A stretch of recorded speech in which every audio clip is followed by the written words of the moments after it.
70대의 최태경 회장이 창가에 서서 붉게 저물고 있는 하늘을 바라본다. 그의 희끗해진 머리카락이 살아온 세월의 무게가 느껴지는 저녁 노을에 물들어 있었다.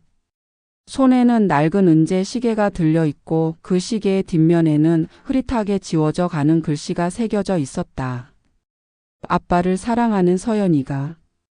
회장님, 오늘 일정은 모두 마무리되었습니다. 뒤에서 들려온 목소리에 최태경은 천천히 몸을 돌렸다. 그의 비서 김정호가 정중히 고개를 숙이며 서 있었다. 20년 넘게 곁에서 모셔온 그는 누구보다 회장의 마음을 잘 알고 있었다. 정호야, 오늘이 며칠인가? 4월 23일입니다, 회장님. 최태경의 눈가에 깊은 주름이 더욱 선명해졌다. 30년 전 그날도 이렇게 봄비가 내리던 날이었다. 5살이던 딸 서연이가 어머니와 함께 교통사고로 세상을 떠난 날. 그 이후로 그는 성공이라는 이름으로 자신을 무장해 왔지만 매년 이날만큼은 누구보다 외로운 아버지가 될 뿐이었다. 회장님, 일찍 귀가하시는 게 어떨까요? 김정호의 조심스러운 제안에 최태경은 고개를 끄덕였다. 어차피 오늘은 아무것도 손에 잡히지 않을 테니까. 그 무렵 서울 강남의 한 작은 피아노 학원에서는 아름다운 피아노 선율이 흘러나오고 있었다. 연주자는 30대 중반의 여성으로 긴 머리카락이 건반 위에서 춤추는 손가락만큼이나 우아하게 흔들리고 있었다. 선생님, 정말 아름다워요. 수업을 듣던 초등학생이 눈을 반짝이며 말했다. 한서연이라는 이름으로 살아가고 있는 그녀는 미소를 지으며 아이의 머리를 쓰다듬었다. 고마워, 지민아. 음악은 마음으로 연주하는 거란다. 서연은 자신도 모르게 가슴에 손을 올렸다. 7년 전 교통사고 후 기억을 잃었지만 피아노만큼은 몸이 기억하고 있었다. 마치 누군가 오랫동안 정성스럽게 가르쳐 준 것처럼. 선생님, 그런데 이 곡 제목이 뭐예요? 서연은 잠시 생각에 잠겼다. 분명 이 곡을 알고 있고 완벽하게 연주할 수 있지만 제목이 기억나지 않았다. 이상하게도 연주할 때마다 눈물이 날 것 같은 그리움이 밀려왔다. 아마도 아버지의 자장가일 거야. 서연은 자신도 놀란 듯 말했다. 왜 그런 제목이 떠올랐는지 모르겠지만 분명히 맞는 것 같았다.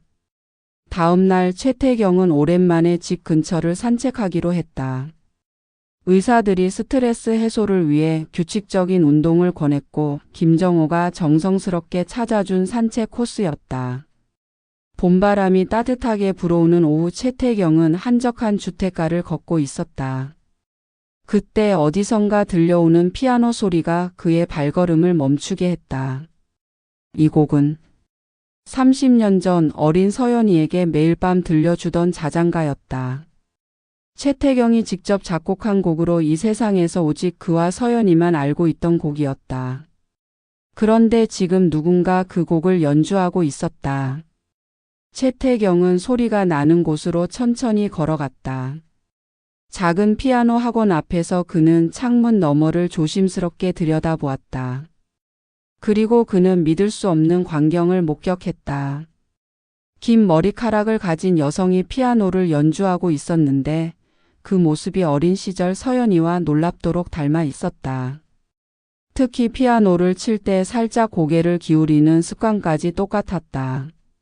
최태경의 심장이 격렬하게 뛰기 시작했다. 손이 떨려서 창문 틀을 잡아야 했다. 설마 그럴 리가. 그 순간 서연이 연주를 마치고 고개를 들었다. 창문을 통해 두 사람의 시선이 마주쳤다. 서연은 낯선 노인이 자신을 바라보고 있는 것을 보고 살짝 놀랐지만 이상하게도 불쾌하지 않았다. 오히려 어딘지 모르게 친근한 느낌이었다. 최태경은 급히 자리를 피했다. 너무 충격적이어서 더 이상 서 있을 힘이 없었다. 그날 밤 최태경은 잠을 이룰 수 없었다. 30년 동안 묻어두었던 기억들이 홍수처럼 밀려왔다. 정호야. 새벽 5시 최태경은 김정호에게 전화를 걸었다. 네, 회장님. 무슨 일이신지. 한 명을 조사해 줘야겠다. 조용히 아주 조심스럽게. 누구를 말씀하시는 건가요? 강남구 학원가에서 피아노를 가르치는 한서연이라는 여자다. 30대 중반 긴 머리. 김정호는 평소와 다른 회장의 목소리 톤을 느꼈다. 30년 가까이 곁에서 지켜본 그였기에 지금 회장이 얼마나 동요하고 있는지 알 수 있었다. 알겠습니다. 며칠 정도 시간을 주시면. 아니다. 하루 안에 기본 정보만이라도. 한편 서연도 이상한 꿈을 꾸고 있었다. 누군가 자신을 안고 피아노 앞에 앉혀놓고 따뜻한 목소리로 노래를 불러주는 꿈이었다. 그 목소리는 분명 남자 목소리였고 아주 다정했다. 아빠가 만든 노래야, 서연아. 우리 공주만을 위한 특별한 자장가지. 꿈속에서 어린 자신이 대답했다. 아빠, 나도 이렇게 예쁘게 칠 수 있을까? 당연하지. 우리 서연이는 아빠보다 훨씬 잘할 거야. 서연은 꿈에서 깨어나 가슴을 누르며 앉았다. 왜 이런 꿈을 꾸는지 모르겠지만 너무나 생생하고 현실적이었다. 마치 실제 기억인 것처럼. 다음 날 오후 김정호가 조사 결과를 들고 왔다. 회장님, 한서연 씨에 대한 정보입니다. 말해봐. 7년 전 교통사고로 기억을 잃은 상태입니다. 당시 중상을 입어 병원에서 반년 가까이 치료받았고 회복 후 현재의 이름으로 살고 있습니다. 최태경의 손이 더욱 심하게 떨렸다. 원래 이름은 무엇인가? 그것이 신원을 정확히 확인할 수 없습니다. 사고 당시 신분증이 심하게 훼손되어 있었고 기억도 잃은 상태라. 병원은 어디였나? 서울대학교 병원입니다. 담당의는 신경외과 박준혁 교수였습니다. 최태경은 즉시 박준혁 교수에게 연락을 취했다. 다행히 그는 최태경과 오래전부터 알고 지낸 사이였다. 태경 형, 갑자기 웬일이세요? 준혁아, 7년 전 교통사고 환자 중에 한서연이라는 여성에 대해 알고 싶은데. 아, 그분이요? 잘 기억하고 있습니다. 정말 특이한 케이스였거든요. 무엇이 특이했나? 기억 상실이 완전했는데도 피아노만큼은 완벽하게 연주할 수 있었어요. 마치 몸이 기억하고 있는 것처럼요. 그리고 박준혁 교수가 잠시 멈칫했다. 그리고 뭔가? 사고 당시 DNA 검사를 했었는데 그분이 찾는 가족이 있다면 연락해달라고 부탁했었습니다. 혹시 DNA 결과가 남아있나? 물론입니다. 하지만 형, 뭔가 알고 계신 건 아니죠? 최태경은 잠시 망설였다. 30년 동안 품고 살아온 비밀을, 그리고 이제 막 피어나기 시작한 희망을 어떻게 설명해야 할지 몰랐다. 그날 밤 최태경은 오래된 서랍을 열었다. 30년 동안 한 번도 열어보지 않았던 서랍 깊숙한 곳에서 작은 상자를 꺼냈다. 상자 안에는 서연이의 작은 머리카락 한 뭉치가 들어 있었다. 3살 때 처음 머리를 자르며 기념으로 보관해 둔 것이었다. 정호야, 내일 아침 일찍 병원에 가자. 네, 회장님. 혹시 어디 아프신 곳이? DNA 검사를 해야 한다. 김정호는 순간 회장의 의도를 이해했다. 지난 30년 동안 최태경 곁에서 지켜본 그였기에 딸을 잃은 아버지의 마음을 누구보다 잘 알고 있었다. 한편 서연은 계속해서 이상한 경험을 하고 있었다. 피아노를 칠 때마다 알 수 없는 감정에 휩싸였고 특히 그 자장가를 연주할 때면 눈물이 흘렀다. 선생님, 괜찮으세요? 수업을 듣던 아이가 걱정스럽게 물었다. 응, 괜찮아. 그냥 음악이 너무 아름다워서. 하지만 서연 자신도 왜 이런 감정이 드는지 알 수 없었다.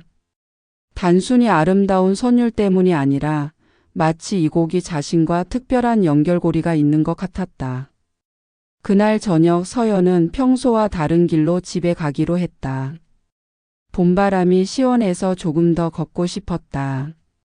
그런데 우연히 그 피아노 학원 앞을 지나가게 되었고 또 그 할아버지를 보았다. 최태경은 이번에도 학원 앞에 서서 창문을 바라보고 있었다. 서연과 눈이 마주치자 그는 당황한 듯 고개를 돌렸다. 왜 자꾸 여기 계실까? 서연은 호기심이 생겼다. 나쁜 사람 같지는 않았고 오히려 어딘지 슬퍼 보였다. 안녕하세요. 서연이 먼저 인사를 했다. 최태경은 놀라서 몸을 돌렸다. 아, 안녕하세요. 혹시 피아노에 관심이 있으신가요? 자주 이곳을 지나시는 것 같아서. 최태경은 어떻게 대답해야 할지 몰랐다.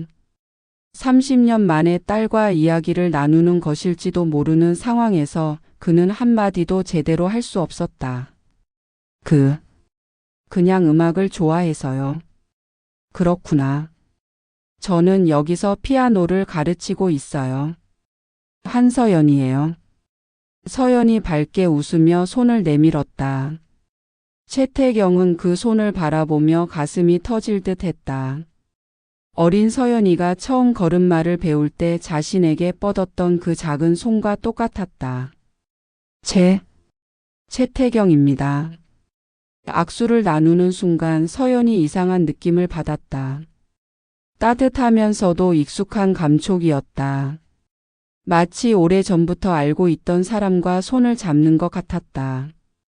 아까 들으니까 정말 아름다운 곡을 연주하시더군요. 제목이 뭔가요? 아버지의 자장가라고 해요. 정확한 제목은 모르겠지만 왠지 그렇게 부르고 싶어서요. 최태경의 눈에 눈물이 맺혔다. 정말 자신의 딸이 맞았다. 30년 전 5살이던 서연이가 이 곡을 그렇게 불렀었다. 혹시 어릴 때 이 곡을 들어본 기억이 있나요? 서연은 잠시 생각했다. 잘 모르겠어요. 사실 제가 7년 전에 사고를 당해서 그 이전 기억이 없어요. 하지만 이 곡만큼은 왜인지 완벽하게 연주할 수 있더라고요. 최태경은 더 이상 견딜 수 없었다. 죄송합니다. 갑자기 일이 생각나서. 그는 서둘러 그 자리를 떠났다. 서연은 그런 그를 안타깝게 바라보며 중얼거렸다. 참 신기한 할아버지시네. 3일 후 박준혁 교수로부터 전화가 왔다. 태경 형님 결과가 나왔습니다. 어떤가? 99.9% 일치합니다. 친부녀 관계가 확실합니다. 전화를 받던 최태경의 다리에 힘이 빠져 의자에 주저앉았다. 30년 동안 죽었다고 생각했던 딸이 살아 있었다. 그것도 바로 코앞에서. 형? 괜찮으세요? 고맙다 준혁아. 정말 고맙다. 최태경은 전화를 끊고 한참을 울었다. 지난 30년 동안의 그리움과 후회, 그리고 이제 막 찾아온 기쁨이 한꺼번에 밀려왔다. 김정호가 조심스럽게 들어왔다. 회장님 결과가 어떻게 나왔나요? 정호야, 서연이다. 우리 서연이가 살아있었다. 김정호도 눈물을 글썽였다. 30년 전 그 참혹한 사고 현장을 함께 목격했던 그였기에 이 순간의 의미를 누구보다 잘 이해했다. 그럼 이제 서연 양에게 말씀하실 건가요? 아직은 안 된다. 최태경은 고개를 저었다. 30년 동안 아버지 없이 살아왔는데 갑자기 나타나서 아버지라고 하면 그 아이가 얼마나 혼란스럽겠나. 하지만 회장님 언젠가는 말씀하셔야. 천천히 하자. 먼저 그 아이가 편안하게 느낄 수 있도록. 그 후 며칠 동안 최태경은 매일 피아노 학원 앞을 지났다. 서연의 일상을 멀리서 지켜보며 딸이 어떻게 살아가고 있는지 알고 싶었다. 서연은 성격이 참 밝고 선량했다. 아이들을 가르칠 때면 항상 웃고 있었고 인근 상점 주인들과도 친하게 지냈다. 30년 전 어린 서연이의 모습 그대로였다. 어느 날 서연이 학원 앞에서 넘어진 아이를 일으켜 세워주는 모습을 보았다. 괜찮니? 어디 다친 데 없어? 선생님, 무릎이 아파요. 잠깐만, 선생님이 약 발라줄게. 서연은 자신의 가방에서 밴드를 꺼내 아이의 상처를 정성스럽게 치료해 주었다. 그 모습을 보며 채태경은 눈물이 날 것 같았다. 저런 따뜻한 마음을 가진 아이로 자라다니. 그때 서연이 고개를 들어 그를 보았다. 또 오셨네요. 안녕하세요. 서연이 밝게 손을 흔들었다. 채태경은 어색하게 손을 들어 인사를 받았다. 잠깐만요. 서연이 뛰어와서 그의 앞에 섰다. 혹시 시간 있으시면 커피 한 잔 어때요? 제가 감사 인사를 드리고 싶어서요. 감사 인사요? 지난번에 저와 이야기해 주셔서 너무 기뻤거든요.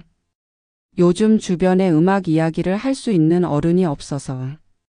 채태경은 망설였다. 너무 가까워지면 감정을 주체하지 못할 것 같았다. 괜찮습니다. 저는 한 잔만요. 정말 짧게. 서연의 간절한 눈빛에 채태경은 거절할 수 없었다. 학원 근처의 작은 카페에서 둘은 마주 앉았다. 채태경은 계속 서연의 얼굴을 바라보며 감격했다. 30년의 세월이 흘렀지만 어린 서연이의 모습이 그대로 남아 있었다. 어릴 때부터 피아노를 배우셨나요? 채태경이 조심스럽게 물었다. 글쎄요. 기억이 없어서 잘 모르겠어요. 하지만 몸이 기억하고 있는 것 같아요. 특히 그 자장가는 마치 누군가 매일 들려주었던 것처럼 완벽하게 연주할 수 있어요. 혹시 그때 일이 조금이라도 기억나는 게 있나요? 서연은 잠시 생각했다. 가끔 꿈을 꿔요. 누군가 저를 안고 피아노 앞에서 노래를 불러주는 꿈이요. 그 사람의 목소리가 정말 따뜻했어요. 채태경의 심장이 뛰었다. 어떤 목소리였나요? 남자분 목소리였어요. 아주 다정하고 상냥한. 마치 아버지 같은 목소리였죠. 서연이 말하는 동안 채태경은 눈물을 참기 위해 필사적으로 노력했다. 그분이 뭐라고 하시던가요?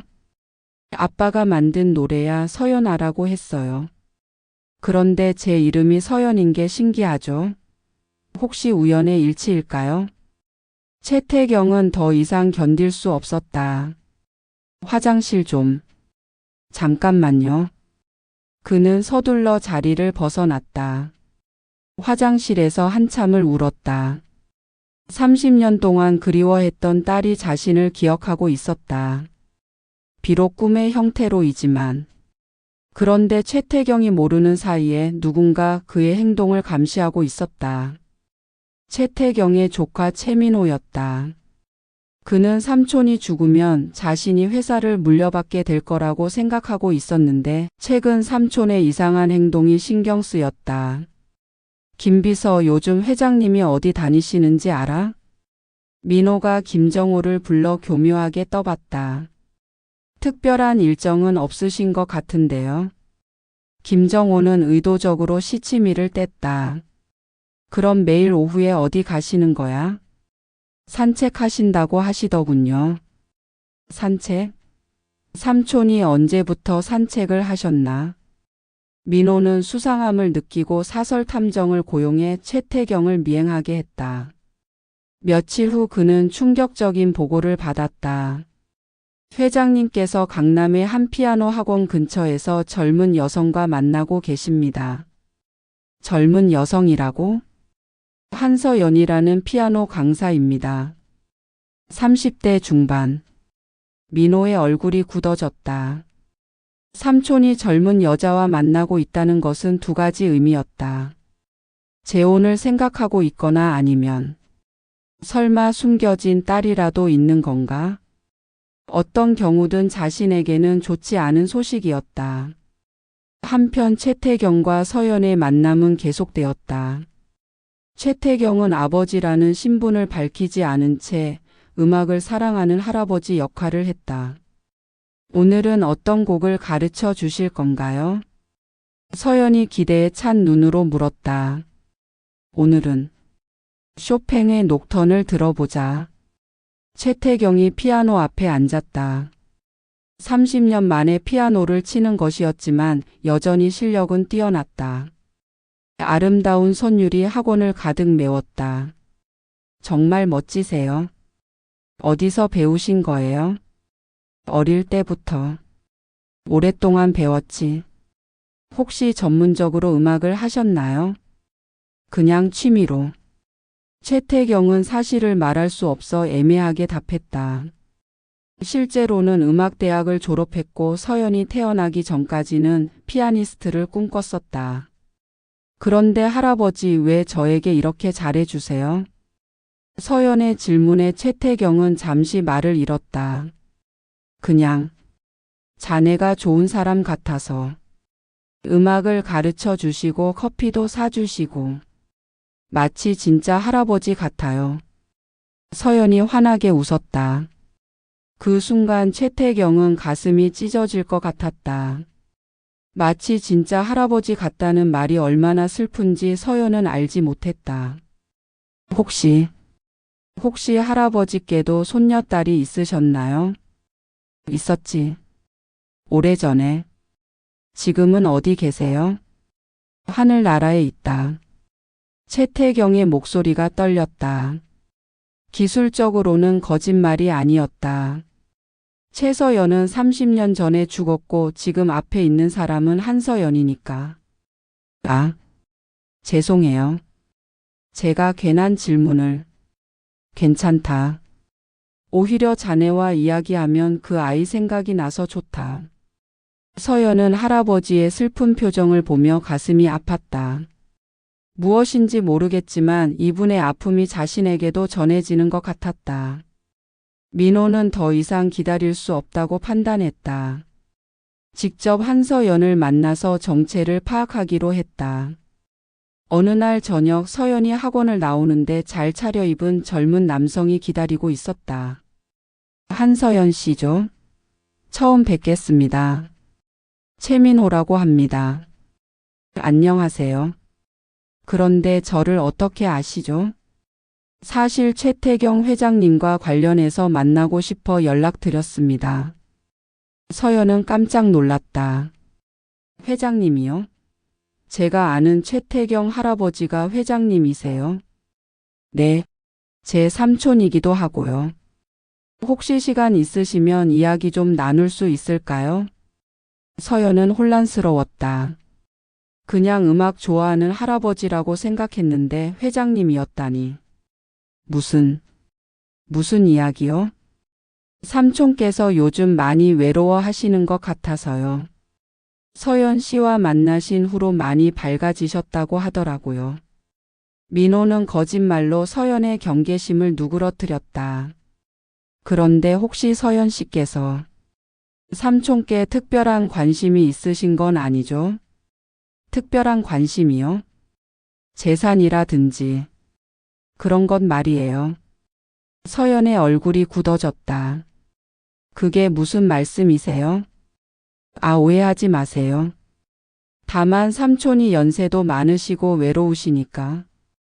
혹시 누군가 나쁜 마음으로 접근하는 건 아닌가 싶어서요.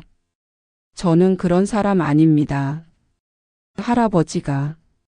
아니, 회장님이 좋은 분이라서 가끔 이야기를 나눌 뿐이에요. 그렇다면 다행이고. 그런데 혹시 서연 씨 진짜 이름이 뭐예요? 서연은 순간 경계했다. 왜 그런 걸 물으시죠? 그냥 삼촌께서 옛날에 잃어버린 가족이 있으셔서요. 혹시나 해서. 민호는 시험해 보고 있었다. 만약 서연이 진짜 삼촌의 딸이라면 뭔가 반응을 보일 것이었다. 저는 한서연이 맞아요. 다른 이름은 없습니다. 하지만 서연은 아무것도 모르는 상태였다. 민호는 서연과의 만남 후 더욱 확신했다. 뭔가 숨겨진 비밀이 있다는 것을. 그는 더 적극적으로 조사하기 시작했다. 7년 전 교통사고 기록을 모두 찾아봐. 어떤 사고를 말씀하시는 건가요? 한서연이라는 여자가 당한 사고. 그리고 그 무렵 비슷한 다른 사고는 없었는지도. 며칠 후 탐정이 가져온 자료는 충격적이었다. 7년 전 한서연 씨 사고와 거의 같은 시기에 다른 교통사고가 있었습니다. 최서연이라는 여성이 사망한 사고였는데. 최서연? 민호의 심장이 뛰기 시작했다. 네. 그런데 이상한 것은 그 사고에서 시신을 찾지 못했다고 되어 있습니다. 불에 타서. 계속해봐. 한서연 씨가 병원에 입원한 날짜와 최서연 씨의 사고 날짜가 거의 비슷합니다. 그리고 탐정이 조심스럽게 말을 이었다. 최서연이라는 여성의 아버지가 최태경 회장님입니다. 민호는 모든 퍼즐이 맞춰지는 것을 느꼈다. 그러니까 지금 한서연이라고 살고 있는 여자가 최태경 회장님의 딸일 가능성이 높습니다. 민호의 얼굴이 창백해졌다.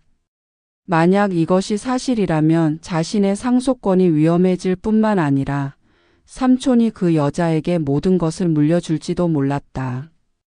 이 정보는 절대 비밀로 해. 누구에게도 말하지 마. 알겠습니다. 민호는 계획을 세우기 시작했다. 서연이 자신의 정체를 알기 전에 먼저 손을 써야 했다. 한편 최태경은 서연에게 진실을 말할 타이밍을 고민하고 있었다. 매일 만나면서 딸에 대한 그리움은 더욱 커져갔지만 어떻게 시작해야 할지 알 수 없었다. 서연아, 오늘 날씨가 참 좋구나. 네, 정말 그래요. 이런 날에는 산책하기 딱 좋죠. 둘은 한강공원을 걷고 있었다. 최태경은 30년 전에도 어린 서연이와 이곳을 자주 산책했었다. 혹시 이곳에 온 적이 있는 것 같지 않나? 잘 모르겠어요. 하지만 왠지 익숙한 느낌이 들어요. 서연이 한강을 바라보며 말했다. 특히 저기 벤치. 누군가와 함께 앉아있던 기억이 어렴풋이 나는 것 같기도 하고. 최태경의 가슴이 뛰었다. 그 벤치는 30년 전 서연이와 함께 자주 앉았던 자리였다. 어떤 사람과 함께였던 것 같나? 잘 모르겠어요. 하지만 따뜻한 느낌이었어요. 마치 저를 정말 아끼는 사람과 함께였던 것 같은. 최태경은 더 이상 참을 수 없었다. 서연아. 네? 만약 자네에게 30년 동안 자네를 그리워한 사람이 있다면 어떻게 생각하겠나? 서연은 갑작스러운 질문에 당황했다. 30년 동안이요? 그런 분이 계신다면 정말 고마울 것 같아요. 하지만 저는 기억이 없어서. 기억이 없어도 마음은 기억하고 있을지도 모르지. 무슨 뜻이에요? 최태경은 서연의 손을 잡았다. 서연아, 사실 나는. 그때 갑자기 휴대폰이 울렸다. 김정호에게서 온 긴급 전화였다. 회장님, 지금 당장 회사로 오셔야 합니다. 민호 상무가. 무슨 일인가? 전화로는. 일단 오십시오. 최태경은 서연에게 미안하다는 표정을 지었다. 미안하다, 서연아. 갑자기 일이 생겨서. 괜찮아요. 일이 더 중요하죠. 내일 꼭 다시 만나자. 할 이야기가 있다. 서연은 고개를 끄덕였지만 할아버지의 심각한 표정이 걱정되었다. 최태경이 회사에 도착하자 김정호가 급하게 다가왔다. 회장님, 민호 상무가 이사회를 소집했습니다. 이사회를? 내 허락도 없이? 긴급 안건이 있다면서. 그리고 한서연 씨에 대한 이야기를 하고 있습니다. 최태경의 얼굴이 굳어졌다. 그 자식이 뭘 안다는 거지? 모든 걸 알고 있는 것 같습니다. 서연 양이 회장님의 딸이라는 것도. 최태경은 급히 이사회실로 향했다. 민호가 다른 이사들 앞에서 발표를 하고 있었다. 삼촌께서 최근 정신적으로 많이 불안정하십니다. 30년 전에 죽은 딸이 살아있다고 착각하고 계시거든요. 무슨 소리야? 최태경이 문을 벌컥 열고 들어왔다. 아, 삼촌. 오셨군요. 민호가 교묘하게 웃었다. 지금 무슨 소리를 하고 있는 거냐? 사실을 말하고 있는 거죠. 삼촌께서 한서연이라는 여자를 자신의 딸이라고 믿고 계시지 않습니까? 이사회실이 술렁거렸다. 최태경 회장에게 딸이 있다는 것은 모두가 아는 사실이었지만 30년 전에 죽었다고 알고 있었다. 그것이 사실이라면 어떻다는 거냐?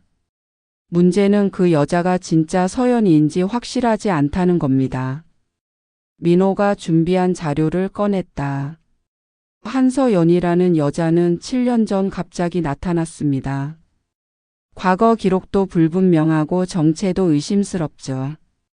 혹시 삼촌의 재산을 노리고 접근한 것은 아닐까요? 내가 무슨 권리로? 삼촌, 저는 걱정되어서 하는 말입니다. 만약 그 여자가 사기꾼이라면? 최태경은 분노로 떨고 있었다. DNA 검사 결과가 있다. 99.9% 일치한다. 그것도 조작될 수 있는 거 아닙니까? 요즘 기술이 얼마나 발달했는데. 민호는 교묘하게 의심의 씨앗을 뿌렸다. 이사님들, 혹시 회장님께서 정상적인 판단을 하고 계신다고 생각하십니까? 한편 서연은 집으로 돌아가는 길에 이상한 일을 당했다. 갑자기 나타난 남자들이 그녀를 붙잡으려 했다. 뭐 하는 거예요? 조용히 따라와. 할 말이 있다. 싫어요. 놓아요. 서연이 소리를 지르자 지나가던 사람들이 도와주었다. 남자들은 어쩔 수 없이 물러났지만 서연은 무서워서 떨고 있었다. 집에 도착한 서연은 최태경에게 전화를 걸었다. 할아버지, 저예요. 서연이에요. 서연아, 무슨 일이냐? 목소리가 떨리는데. 방금 이상한 사람들이 저를 따라오려고 했어요. 너무 무서웠어요. 최태경은 즉시 상황을 이해했다. 민호의 짓이었다. 지금 어디에 있나? 집에 있어요. 하지만 혼자 있기가 무서워서. 내가 지금 갈게. 절대 문 열지 말고 기다려. 최태경은 김정호와 함께 서연의 집으로 급히 향했다. 정호야, 민호가 서연이를 건드리려 한다. 네, 예상했습니다. 보안팀을 보내겠습니다. 안 돼. 그럼 서연이가 더 무서워할 거야. 우리가 직접 가자. 최태경은 서연의 집에 도착해서 조심스럽게 문을 두드렸다. 서연아, 나다. 문이 열리자 서연이 눈물을 글썽이며 나왔다. 할아버지. 정말 무서웠어요. 최태경은 서연을 꼭 안아주었다. 30년 만에 딸을 품에 안는 순간이었다. 괜찮다, 서연아. 내가 지켜줄게. 그날 밤 최태경은 서연과 함께 안전한 곳에 머물렀다. 더 이상 미룰 수 없다고 판단했다. 서연아, 너에게 할 말이 있어. 내 할아버지. 사실. 최태경은 깊게 숨을 쉬었다. 나는 너의 아버지야. 아버지요? 서연은 믿을 수 없다는 듯 그를 바라봤다.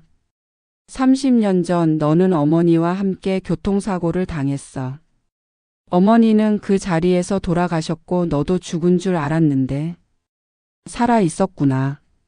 최태경의 목소리가 떨렸다. 하지만 너는 기억을 잃었고 다른 신원으로 살아가게 되었다. 나는 30년 동안 너가 죽었다고 생각하며 살아왔어. 서연은 멍하니 그의 말을 들었다. 그런데 며칠 전 우연히 서연이가 피아노 치는 것을 보고 내가 너에게 가르쳐준 그 자장가를 연주하고 있어서 혹시나 해서 DNA 검사를 했다. DNA 검사요? 그래, DNA 결과 99.9% 일치한다고 확인했어. 너는 분명히 내 딸 최서연이야. 서연은 한참 동안 말을 하지 못했다. 너무 갑작스럽고 충격적인 이야기였다. 하지만 저는 기억이 없어요. 괜찮다. 억지로 기억하려 하지 마라. 중요한 건 지금이다. 최태경이 서연의 손을 잡았다. 30년 동안 서연이 너를 그리워했어. 매일 밤 우리 딸 서연이 생각에 잠들지 못했어. 서연의 눈에 눈물이 맺혔다. 갑작스럽게 아버지가 나타났다는 것이 믿어지지 않았지만 왠지 모르게 그의 말이 진실처럼 느껴졌다. 그럼 제가 꾸던 그 꿈들이 진짜 기억이었을 거다. 서연아, 너의 마음 깊은 곳에 아버지에 대한 기억이 남아있는 거야. 다음 날 최태경은 서연을 병원으로 데려갔다. 박준혁 교수에게 정확한 설명을 듣기 위해서였다. 서연 씨, 오랜만이네요. 박준혁 교수가 반갑게 인사했다. 그런데 혹시 기억이 조금이라도 돌아왔나요? 아니요. 하지만 최근에 이상한 꿈을 자주 꿔요. 어떤 꿈인가요? 누군가 저를 안고 피아노를 가르쳐 주는 꿈이요. 박준혁 교수는 최태경을 바라보며 미소를 지었다. 그것은 꿈이 아니라 기억일 가능성이 높습니다. 기억상실 환자들에게 때때로 나타나는 현상이에요. 그럼 제 기억이 돌아올 수도 있나요? 가능합니다. 특히 감정적으로 중요한 기억들은 조금씩 돌아오는 경우가 많아요. 그 순간 서연이 갑자기 최태경을 바라보며 말했다. 아빠. 최태경은 깜짝 놀랐다. 뭐라고 했나? 아빠. 왜 그냥 아빠라고 부르고 싶어요? 서연의 눈에서 눈물이 흘렀다. 기억은 없지만 마음이 먼저 알아본 것이었다. 서연아. 최태경도 눈물을 참지 못했다. 30년 만에 다시 들어보는 딸의 아빠라는 호칭이었다. 아빠, 30년 동안 얼마나 외로우셨어요? 괜찮다. 이제 다시 만났으니까. 부녀는 서로를 꼭 안고 울었다. 30년 동안의 그리움과 아픔이 한꺼번에 쏟아져 나왔다. 며칠 후 최태경은 공식적으로 서연을 딸로 인정한다고 발표했다. 민호의 반대에도 불구하고 이사회는 DNA 검사 결과와 의료진의 확인을 받아들였다. 이제 정말 새로운 시작이구나. 최태경이 서연과 함께 한강공원을 걸으며 말했다. 아빠, 아직도 믿어지지 않아요. 갑자기 아버지가 생겼다는 게. 나도 마찬가지다. 죽었다고 생각했던 딸이 살아서 돌아왔으니. 그런데 아빠, 저 정말 좋은 딸이 될 수 있을까요? 30년 동안의 빈 시간을. 서연아. 최태경이 서연의 손을 잡았다. 30년은 지나간 일이다. 중요한 건 앞으로의 시간이야. 우리에게는 아직 할 수 있는 일이 많다. 무슨 일요? 함께 음악하기, 함께 산책하기, 함께 웃고 함께 울기. 아버지와 딸이 할 수 있는 모든 일들. 서연이 밝게 웃었다. 그럼 저 먼저 하고 싶은 게 있어요. 뭐지? 아빠가 만들어주신 자장가 완전한 버전을 배우고 싶어요. 최태경의 얼굴에 따뜻한 미소가 번졌다.